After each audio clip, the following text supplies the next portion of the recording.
ఈరోజు వీడియో వచ్చి ఐపీఓ అంటే ఏంటి దాని గురించి చూద్దాం. ఈరోజు టాపిక్స్ వచ్చి ఐపీఓ అంటే ఏంటి, ఉదాహరణ ఒక కంపెనీ గురించి చెప్తాను. దాని తర్వాత రీజన్స్, అసలు కంపెనీ ఎందుకు ఐపీఓని తీసుకురావాలనుకుంటున్నారు, దాన్ని ఐపీఓని ఎవరు మెయింటైన్ చేస్తారు, ఐపీఓలో ఎన్ని కేటగిరీలు ఉంటాయి, సబ్స్క్రిప్షన్ ఏంటి, ఐపీఓ మార్కెట్ ఎలా ఉంటుంది, దాని కండిషన్స్ ఏంటి, ఉపయోగాలు నష్టాలు ఏంటి, 2000 సెప్టెంబర్లో వచ్చిన ఐపీఓలో ఎలాగా యూజ్ అయ్యాయి కామన్ పీపుల్స్కి, దాని గురించి చూద్దాం. What is IPO? ఐపీఓ అంటే ఇనిషియల్ పబ్లిక్ ఆఫర్. దీనికి ఏంటంటే ప్రైవేట్ కంపెనీ కొన్ని షేర్స్ని సెల్ చేస్తూ ఉంటుంది పబ్లిక్కి, డబ్బుల గురించి, పబ్లిక్ పీపుల్ దగ్గర. సెల్ చేయడం వల్ల అది ప్రైవేట్ కంపెనీ వచ్చి పబ్లిక్ కంపెనీ కింద మారుతుంది.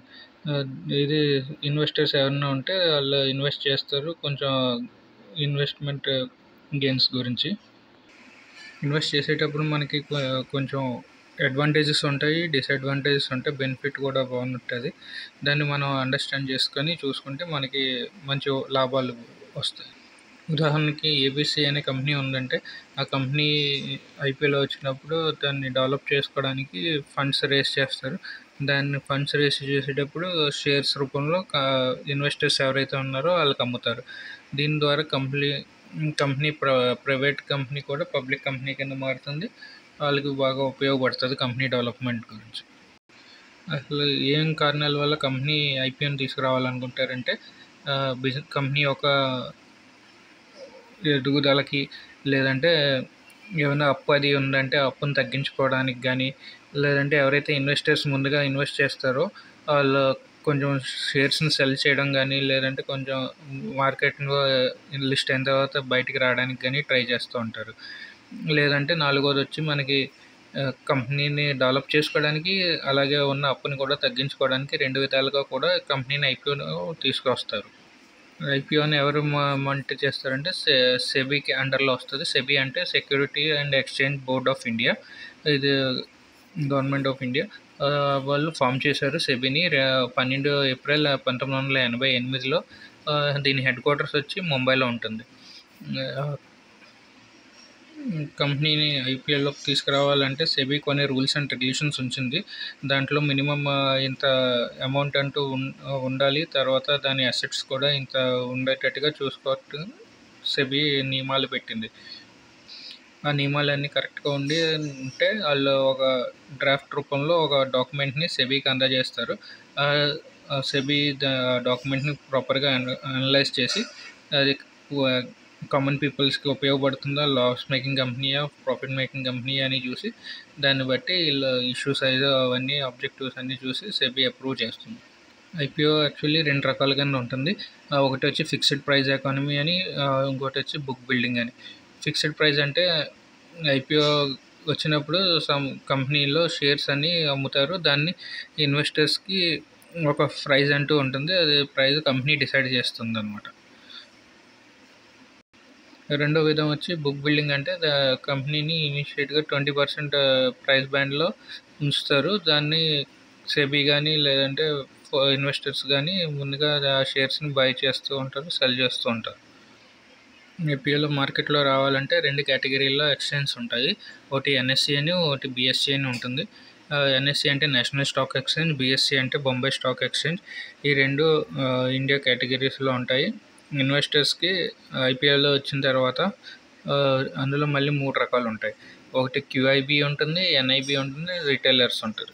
ఈ 3 కేటగిరీలో మనం అమౌంట్ ఇన్వెస్ట్ చేయొచ్చు ఐపీఎల్లో. క్యూఐబి అంటే క్వాలిఫైడ్ ఇన్స్టిట్యూషనల్ బయర్స్.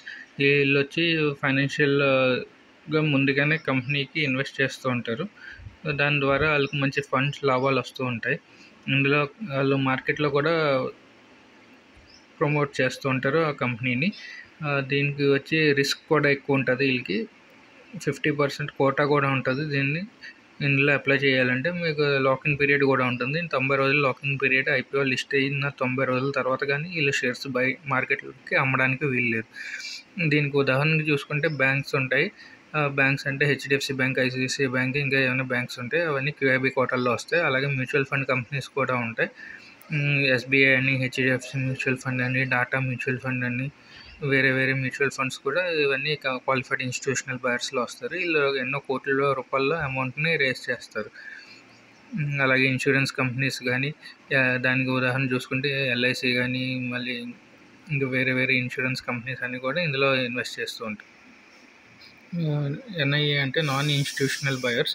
వీళ్ళు కూడా ఐపీఓలో ఇన్వెస్ట్ చేయడానికి 2 లక్షల కేటగిరీలో ఉంటారనమాట. ఈ నాన్ ఇన్స్టిట్యూషనల్ బయర్స్లో కూడా మళ్ళీ 2 రకాలు ఉంటాయి సెబీ కింద.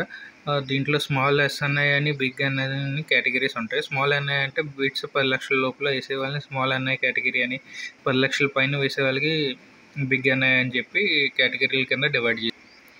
రిటైల్ కేటగిరీ అంటే రిటైల్ ఇన్వెస్టర్స్ ఐపీఎల్లో ఇన్వెస్ట్ చేయడానికి ఎన్ఆర్ఐస్ కానీ, ఇండివిజువల్స్ కానీ ఎవరైతే అమౌంట్ 2 లక్షల కంటే తక్కువలో ఇన్వెస్ట్ చేస్తారో ఈ కేటగిరీకి రిటైల్ కేటగిరీలోకి వస్తారు.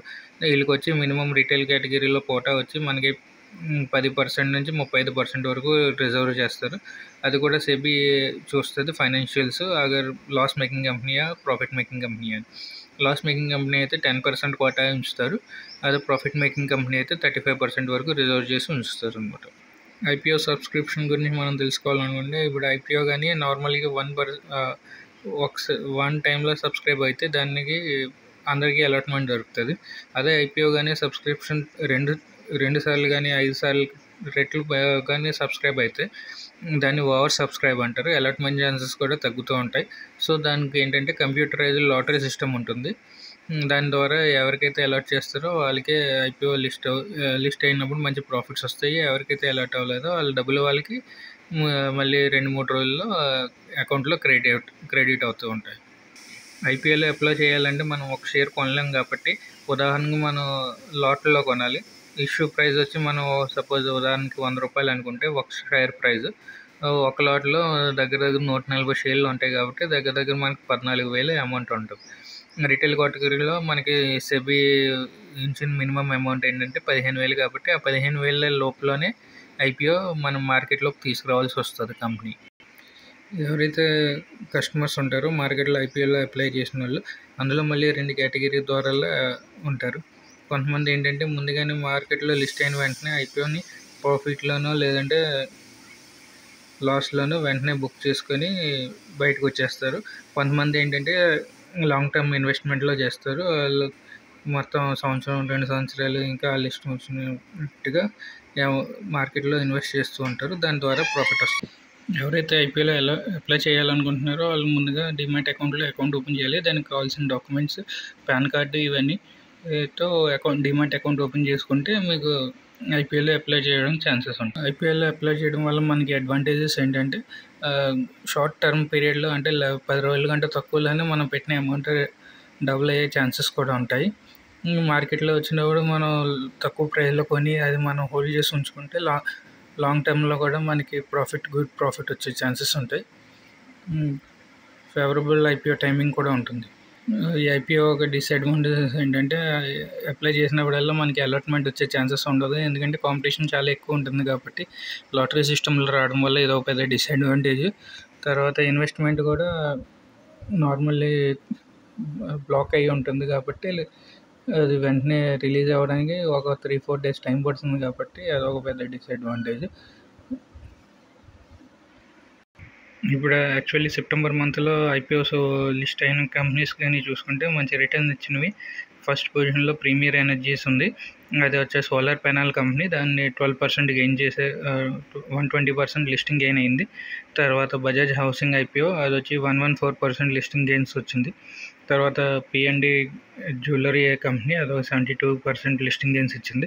Orchid developers, northern arc capital ఈ రెండు 30% లిస్టింగ్ గెయిన్స్ వరకు ఇచ్చింది. అలాగే ఐపీఎల్ లిస్ట్ అయినప్పుడు లాస్ మేకింగ్ కంపెనీస్ కింద చూసుకుంటే వెస్టర్న్ క్యారియర్స్ 0.58 లిస్టింగ్ లాస్లో వచ్చింది. క్రాస్, బజాజ్ స్టైల్ రిటైల్ ఇవైతే నార్మల్గా 0 లిస్టింగ్ గెయిన్స్తో ఓపెన్ అయింది. అలాగే ఫైనల్గా ఏంటంటే మనం ఇన్వెస్ట్ చేయాలంటే ముందుగా దాని యొక్క కంపెనీ యొక్క ఫైనాన్షియల్ వివరాలు అన్నీ మనం చదువుకొని దాన్ని బట్టి మార్కెట్లో లిస్ట్ అయ్యేటప్పుడు మనం అప్లై చేయాలా లేదా అన్నది చూసుకోవాలి. దాని గురించి ఎవరైనా మనకి ఫైనాన్షియల్ అడ్వైజర్స్ ఎవరైనా ఉంటే వాళ్ళు చెప్పిన విధంగా మనం చూసుకొని దాంతోపాటు మనం కూడా స్టడీ చేసి అప్లై చేస్తే మంచిది. గ్రే మార్కెట్ ప్రీమియం ఉంటుంది కానీ గ్రే మార్కెట్ ప్రీమియం మార్కెట్ మీద రిస్క్ పడి ఉంటుంది. ఒకసారి ప్రాఫిట్లోని కానీ ఒకసారి నెగిటివ్ కానీ చూపిస్తుంది. దాని మీద ఆధారపడి ఉండక్కర్లేదు. మన అనాలిసిస్ చూసుకోవడం మంచిది. అలాగే యాంకర్ లిస్ట్ వచ్చిన తర్వాత ఎంతమంది మంచి ఇన్వెస్టర్స్ వాళ్ళు ఇన్వెస్ట్ చేస్తున్నారో దాన్ని బట్టి చూసుకొని ఉంటే దాన్ని బట్టి మనకి కూడా లిస్టింగ్ గెయిన్స్ వచ్చే ఛాన్సెస్ ఉంటాయి. మనం వెంటనే ఐపీఓ వచ్చిన వెంటనే అది ఐపీఓ చూడకుండా మనం అప్లై చేసుకోవడం మంచిది కాదు. ఫస్ట్ డేలో లాస్ట్ వరకు చూసుకొని ఫస్ట్ డేలోనే లేదంటే రెండో రోజుల్లో మనం అప్లై చేసుకుంటే సరిపోతుంది. లాస్ట్ డేలో కానీ అప్లై చేస్తే మళ్ళీ అది రిజెక్ట్ అయ్యే ఛాన్సెస్ ఉంటుంది. ఎందుకంటే ఓవరాల్గా డిమాండ్ అది ఎక్కువ ఉండడం వల్ల లాస్ట్ టైం వరకు ఉండదు కాబట్టి. సో మనం లాంగ్ టర్మ్ కానీ మనం ఐపీఓ కానీ లిస్టింగ్ గెయిన్స్ కానీ అప్లై చేసుకొని ఉండాలి.